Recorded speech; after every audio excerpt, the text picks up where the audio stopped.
श्री गुरु शरणम श्री गणेश दत्तगुरुभ्यो नमः। श्री श्री गुरवे नमः। दक्षिणामूर्ती स्तोत्रम जगद्गुरु शंकराचार्य विरचित दक्षिणामूर्ती स्तोत्रावरती चिंतन चालू आहे। अगोदर आपण आदिगुरु भगवान शंकरांना नमस्कार करूया। वंदे वंदारु मंदारम शिवमानंद रूपिणम पिंड ब्रह्मांड रूपेण राजमानम सनातनम। यानंतर दक्षिणामूर्तीला वंदन करू। दक्षिणामूर्तये नमः। आणि हे दक्षिणामूर्ती स्तोत्र रचणारे आपण आदिगुरु भगवान शंकरांना वंदन करून आपल्या चिंतनाला आरंभ करूया। आपण मागील चिंतनामध्ये एक विषय अत्यंत सुंदर आहे, त्या आचार्याने सोप्या भाषेमध्ये हे विश्व निर्माण करणारा असा हा जगन्यता परमात्मा सच्चिदानंद स्वरूप हा लीलया जग हे निर्माण करतो तो त्याच्या सत्यसंकल्पाने। आणि याला काही त्यांनी उदाहरणं पण दिली। गारुडी, जादूगार, योगी हे जसं त्यांच्या त्यांच्या शक्तीनुसार कार्य निर्माण करतात, परंतु इथे परमात्मा हा सत्यसंकल्पाचा दाता आहे। त्याच्या सत्यसंकल्पानं ह्या स्वेच्छया हा निर्माण करतो आणि हे सगळं ज्ञान देणारे हे दक्षिणामूर्ती अशा श्री गुरूंना वंदन करू असं म्हणून हा इथे विषय आपण पूर्ण केला।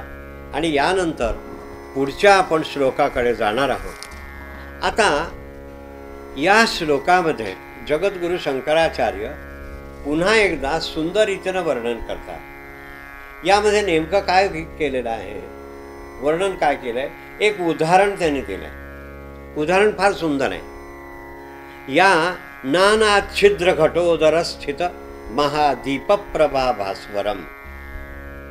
आता एक छोटंसं उदाहरण म्हणजे ज्याला म्हणजे कसं आहे की उदाहरणाद्वारे हे त्यांनी पटवून दिलेलं आहे। त्यांनी असं सांगितलंय, आचार्य म्हणतात की एक घट घ्या, एक असा छोटासा घट आहे, त्याला अनेक छिद्र आहेत आणि छिद्रामध्ये आणि त्या घटामध्ये दीप ठेवलाय आणि दीप ठेवल्यानंतर त्या छिद्रामधून प्रकाश बाहेर पडतो। इथपर्यंत विषय त्यांनी मांडला। त्याप्रमाणे हा मानवी देह आहे, तो घटाच्या प्रमाणे आहे आणि त्याच्या चक्षुरादी इंद्रिय, ज्ञानेंद्रिय, कर्मेंद्रिय यामधून प्रकाश बाहेर पडतो। आता दोन उदाहरणामधून काय समजावून सांगतात आचार्य, घटामध्ये दीप, मनुष्यामध्ये असणारी त्याची ही एक प्रकारे प्राणशक्ती, चेतनाशक्ती आणि त्याचा तो प्रकाश हा सगळ्या इंद्रियामधून म्हणजे डोळ्यामधून, कानामधून, नाकामधून बाहेर पडतो आणि बाहेर असणाऱ्या पदार्थांच्याकडे जाऊन ते त्याला ज्ञान होतं। इथपर्यंत विषय आला। म्हणजे इथे उदाहरण किंवा उपमा देऊन आचार्यांनी घटामधला दीप, मनुष्यामध्ये म्हणजे घटाला असणारी छिद्र वेगवेगळ्या प्रकारची आणि त्यामध्ये असलेला दीप, त्या दीपामधून बाहेर पडणारा प्रकाश असा भाग। मग इकडे हे रिलेटेड काय आहे, हे कशाची तुलना आहे, मनुष्य आहे, मनुष्याचा तो घटाप्रमाणे असणारा आकार आणि त्यामध्ये असणारा जो आतमध्ये चेतनाशक्तीचा प्रकाश हा त्याच्या ज्ञानेंद्रिय आणि कर्मेंद्रियांच्या रीतीनं बाहेर पडतो आणि तो प्रकाश बाहेर पडल्यानंतर त्याला जगाचं ज्ञान होतं। इथपर्यंत आहे। आता हे सगळं जे आहे ते आचार्य एका शिष्याच्या समवेत झालेल्या संवादामधून आपण समजावून घेऊ। इथपर्यंत समजलंय, परंतु जरा थोडं पुढे जाऊन अधिक समजावून घ्यायचं आहे। असं ज्ञान करून देणारं कोण आहे, जानामी श्री गुरुमूर्तये नम इदम दक्षिणामूर्तये। हे सगळं ज्ञान करून देणारे कोण आहेत, तर कोण आहेत? दक्षिणामूर्ती आहेत आणि गुरुमूर्तींना आपण नमस्कार करूया. आता ज्ञान असा विषय आला.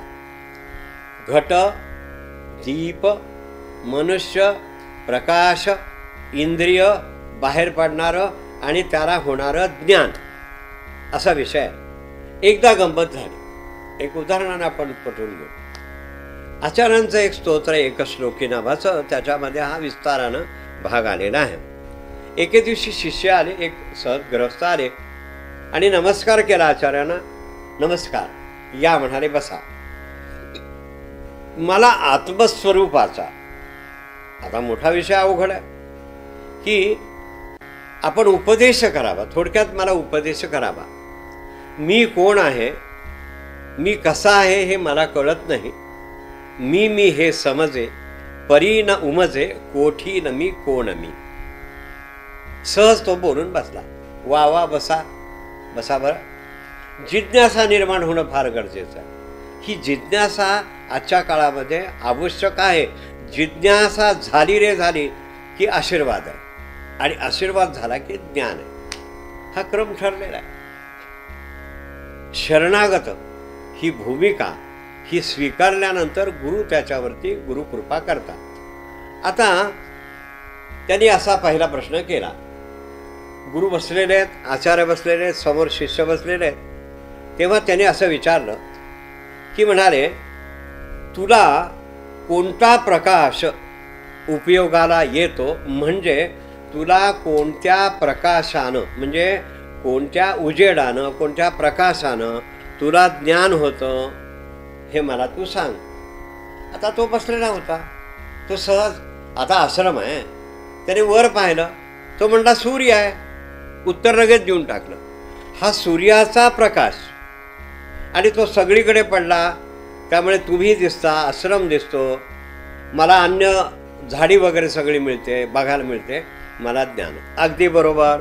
पुढे त्यानंतर पुढे ते असं विचारतात की आता दिवसा सूर्य आहे, व रात्रीच्या वेळी काय रे बाबा? तो म्हणाला, रात्री चंद्राच्या प्रकाशामध्ये मी जरा समजलो, मी बाहेर आलो, गच्चीमध्ये आलो, सौधामध्ये आलो, चंद्राच्या प्रकाशानं मला ज्ञान होतं. म्हणजे चंद्र प्रकाश हा मला ज्ञान देणारा आहे. पहिल्यांदा सूर्य प्रकाश ज्ञान देणारा, दुसरा चंद्र प्रकाश ज्ञान देणारा. मस्त, वा वा. पुढे आता यानंतर त्यांनी असं विचारलं की सूर्य, चंद्र आणि हे सगळं जे आहे हे नसतील तर तुला कशामुळे ज्ञान होईल? तो म्हणाला, दिव्यामुळे. माझ्या खोलीमध्ये दिवा आहे, त्या दिव्याच्या प्रकाशात, म्हणजे सूर्याच्या प्रकाशात, चंद्राच्या प्रकाशात आणि दिव्याच्या प्रकाशामध्ये मला ज्ञान होतं. अगदी बरोबर. म्हणजे इथपर्यंत ते आले. आता त्यानंतर पुढचा प्रश्न असा विचारला की समजा तुला सूर्य नाही, चंद्र नाही, दिवा नाही, मग अशा वेळी तुला समजा असं विचारलं की तुझे डोळे जे आहेत, आता डोळ्यानं तुला ज्ञान होत आहे, म्हणजे सूर्याच्या प्रकाशात, चंद्राच्या प्रकाशात आणि नंतर पुढे अशा रीतीनं दिव्याच्या प्रकाशामध्ये होत आहे. तेव्हा डोळे झाकल्यानंतर तुला कशाने ज्ञान होतं? पुढचा प्रश्न केला. अवघड होता, गंमत आहे बघा. त्यावेळी डोळे झाकल्यानंतर हात, पाय, कान, नाक इत्यादींच्या सहाय्यानं मी काय करतो? हे ज्ञान मी प्राप्त करून घेतो. माझ्या डोळ्यावर पट्टी बांधली. आता प्रकाश आहे तो सूर्याचा गेला, चंद्राचा प्रकाश गेला, दिव्याचा प्रकाश गेला. मी ही प्रत्यक्ष कृती त्या ठिकाणी समजावून सांगितली. मग मी काय करतो? माझा हात, माझा कान, म्हणजे कानाला ऐकायला येतं, खुट्ट वाजलं, अमुक आलं, पाय वाजला, अमुक झालं. नाक, वास आला, सुगंध आला, काहीतरी गोड असा पदार्थ शिजलेला आहे असं म्हटल्यावर मी ओळखतो, अरे वा, आज हे गुलाबजामुन केलेले. म्हणजे पटकन हे या ठिकाणी त्यांनी सांगितलं की हात, पाय, नाक आणि कान, आणि यामुळं मला ज्ञान होतं. अगदी बरोबर. पुढे जाऊया.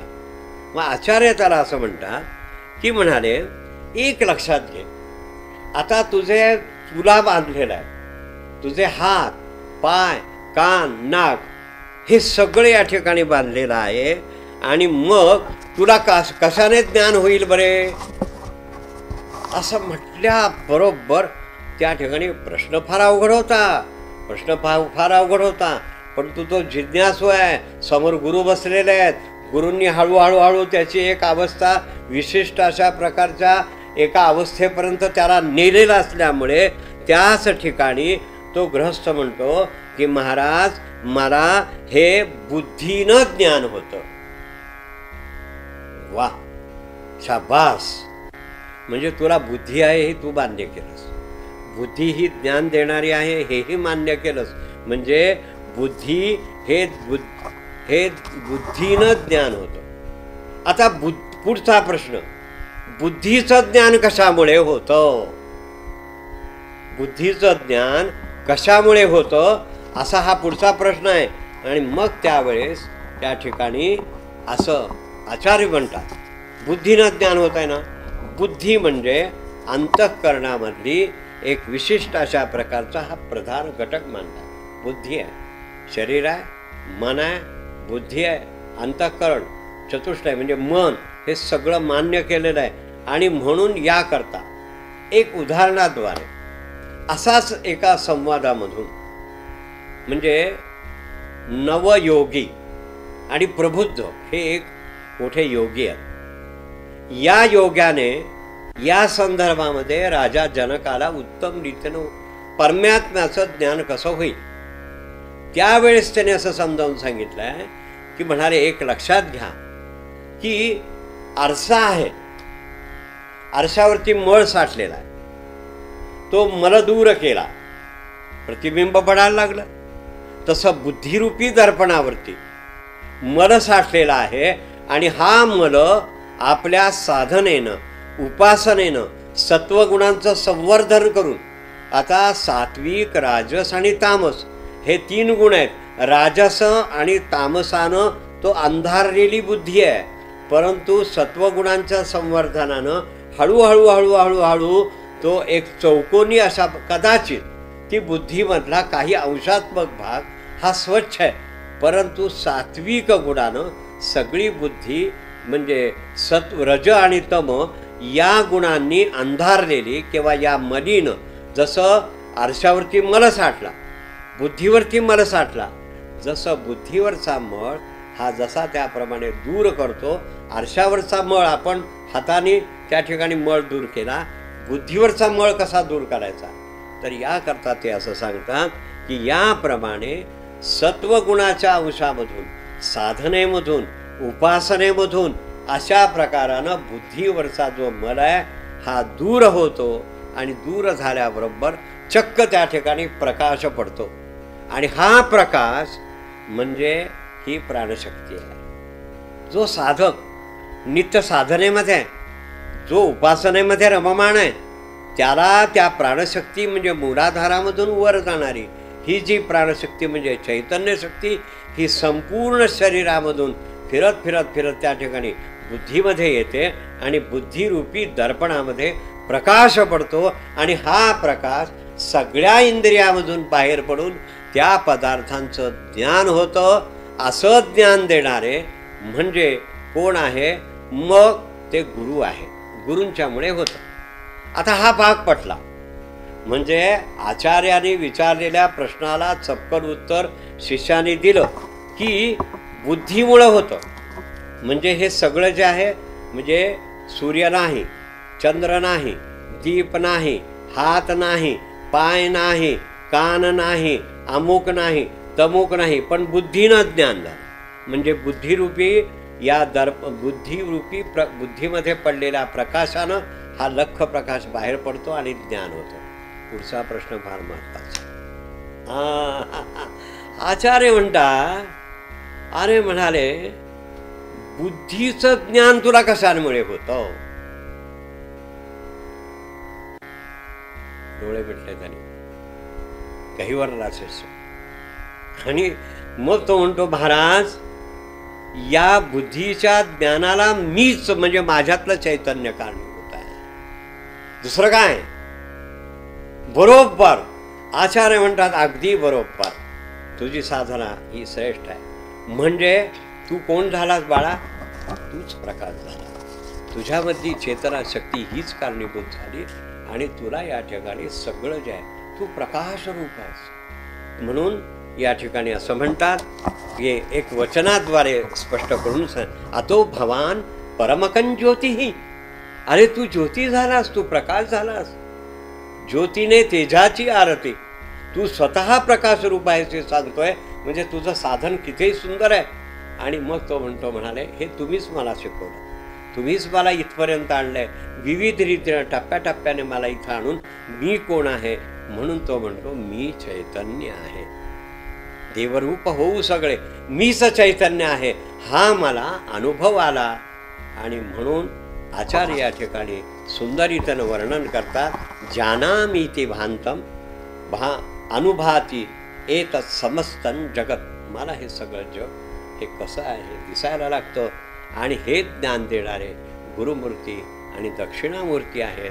याशिवाय जगामध्ये दुसरं कोणीही नाही, त्यांना आम्ही वंदन करतो असं या श्लोकामध्ये आहे. आता अधिक स्पष्टीकरणामध्ये उपनिषद हा एक आपल्या भारतीय ज्ञानसाधनेमध्ये एक सुंदर विचार, म्हणजे ज्याला सुंदर सोप्या भाषेमधून तत्वज्ञान किंवा या जगामधलं ईश्वरी ज्ञान जे आहे, ईश्वराविषयक ज्ञान आहे, हे सुंदर रीतीनं स्पष्ट करून सांगणारी ही सगळी उपनिषद आहे.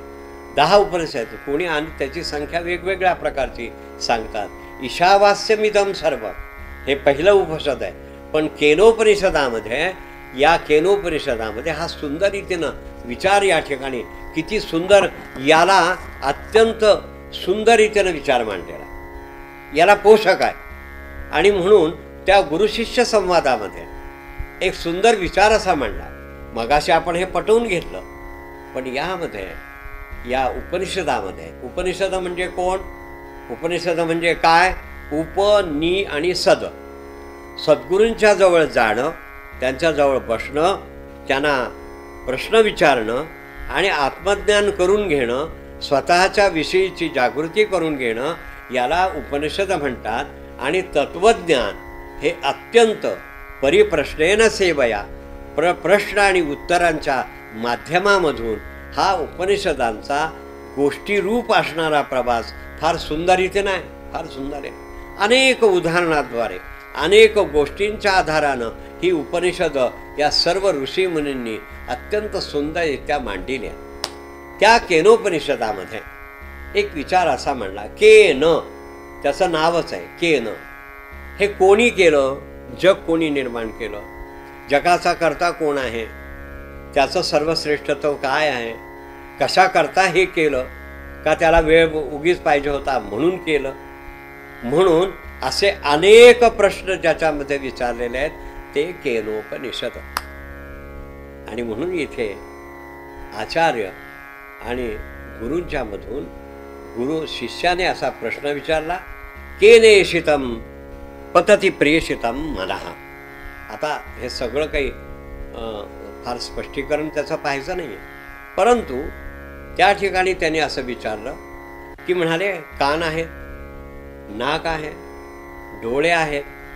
मग त्याला उत्तर दिलंय की कानाची शक्ती कोण, मनाची शक्ती कोणती, डोळ्याची शक्ती कोणची, वाचीची शक्ती कोणची आणि प्राणाची शक्ती कोणची.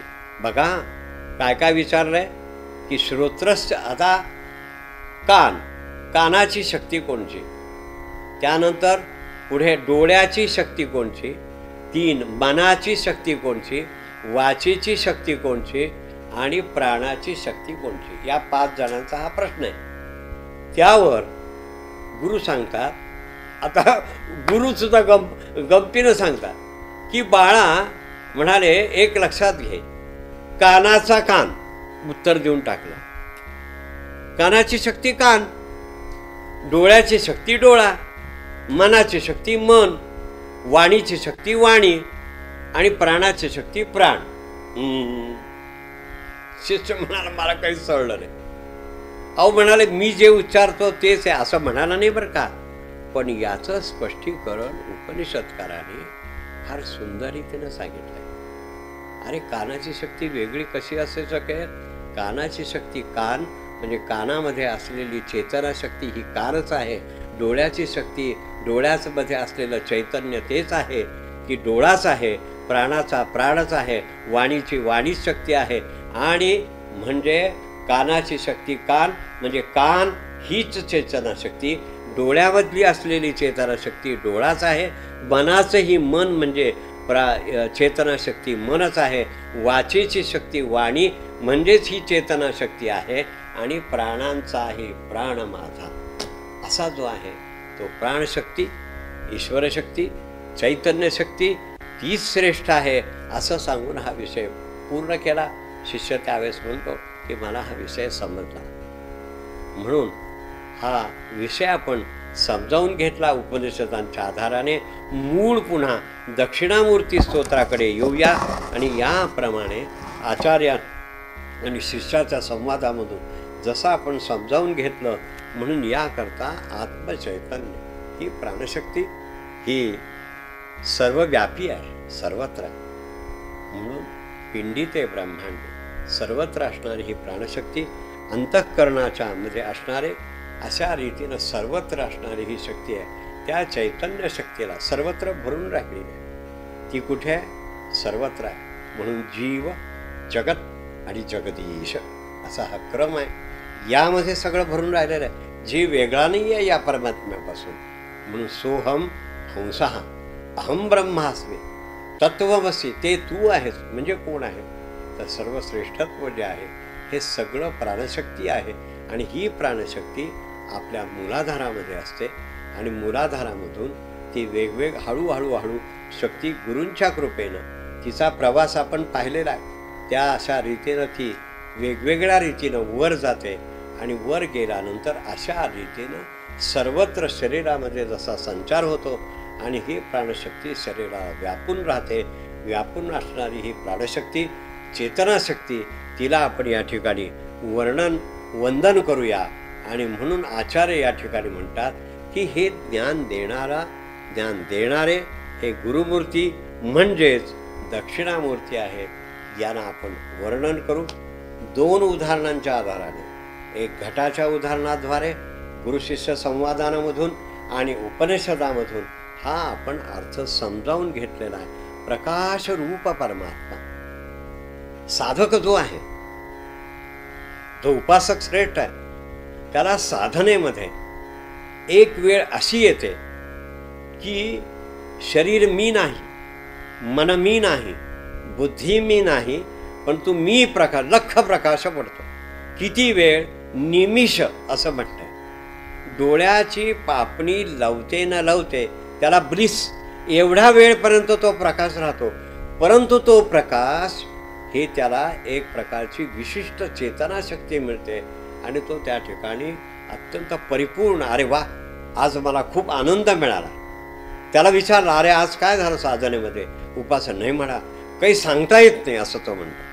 म्हणजे सांगता येत नाही असं असणारं जे आहे ते सर्वश्रेष्ठ चैतन्य तत्व किंवा चेतनाशक्ती, प्राणशक्ती आणि तो उत्तम असणारा त्याला अनुभव येणं प्रत्यक्षावर त्याला झालं अरे वा आज लख प्रकाश पडला. आणि यामुळं प्रकाश रूप परमात्मा.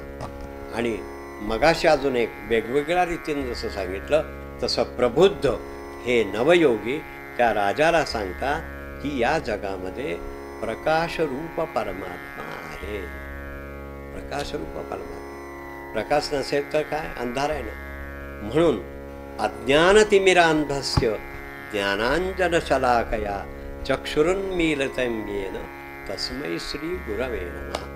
म्हणून अज्ञानरूपी अंधकार दूर करणारे असे जे गुरु, त्या गुरूंना वंदन करतात.